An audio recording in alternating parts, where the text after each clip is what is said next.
की शादी हुई थी और वह अपने नए घर ससुराल में आ गई। नेहा के ससुराल में उसका पति रमेश और उसकी सास रमा रहती थी, लेकिन उसे यहाँ कुछ अच्छा नहीं लग रहा था, क्योंकि उसकी सास रमा हमेशा उसे हर बात में टोकती थी और कुछ न कुछ उसके विरुद्ध में बोलती रहती थी। उसे अपने पिता का घर याद आने लगा।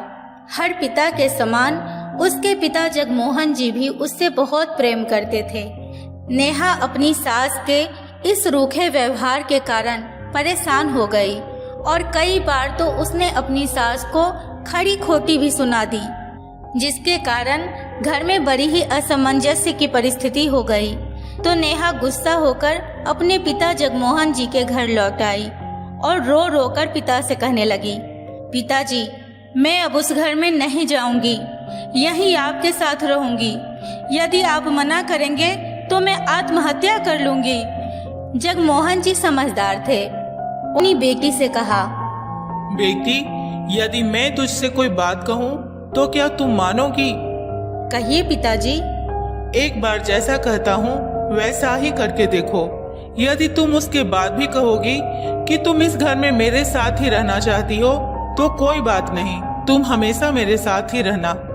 ठीक है पिताजी, लेकिन याद रखिएगा यह अंतिम बार होगा कि मैं उस घर में जाऊंगी। जगमोहन जी ने अपनी बेटी को समझाते हुए कहा, वहाँ जाकर जैसे ही तुम्हारी सास तुम्हें कुछ भला बुरा कहने लगे तब तुम अपने मुंह में एक कुल्ला पानी भर लेना और तब तक मुंह में पानी भरे रहना जब तक सासू माँ बोलना न बंद कर दे।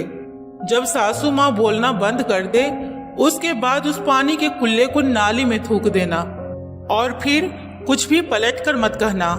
नेहा को कुछ समझ में नहीं आया, लेकिन नेहा तैयार हो गई। नेहा ने ससुराल जाकर ऐसा ही किया। जब भी सासू माँ कुछ कहना शुरू करती, तुरंत नेहा मुंह में पानी भर लेती और बहुत देर तक पानी भरी रहती। दिनों में सासू माँ का व्यवहार नेहा के प्रति नम्र हो गया। वो सोचने लगी, कितनी अच्छी बहू है, पलटकर कोई जवाब नहीं देती और गुस्सा भी नहीं होती। अब वो नेहा को बेटी कहने लगी, उसकी तारीफ करने लगी। कुछ दिन बाद सासू माँ का प्रेम भरा व्यवहार देखकर नेहा भी अपनी सासू माँ को माँ के जैसा प्रेम करने लगी। कुछ दिनों के बाद नेहा के पिता जगमोहन जी अपनी बेटी से मिलने आए।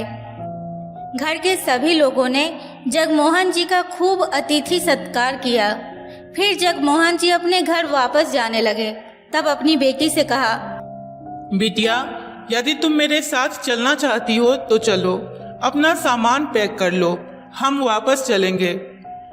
नहीं पिताजी, अब यही मेरा घर है। मैं अपनी सासू माँ से बहुत प्रेम करती हूँ और अब मैं उन्हें किसी भी कीमत पे अकेला नहीं छोड़ूंगी।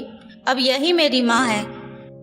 जगमोहन जी अपनी बेटी की इन बातों को सुनकर और सास बहू के अटूट प्रेम को देखकर बहुत खुश हुए और बेटी को बहुत आशीष देकर खुशी खुशी घर लौट आए।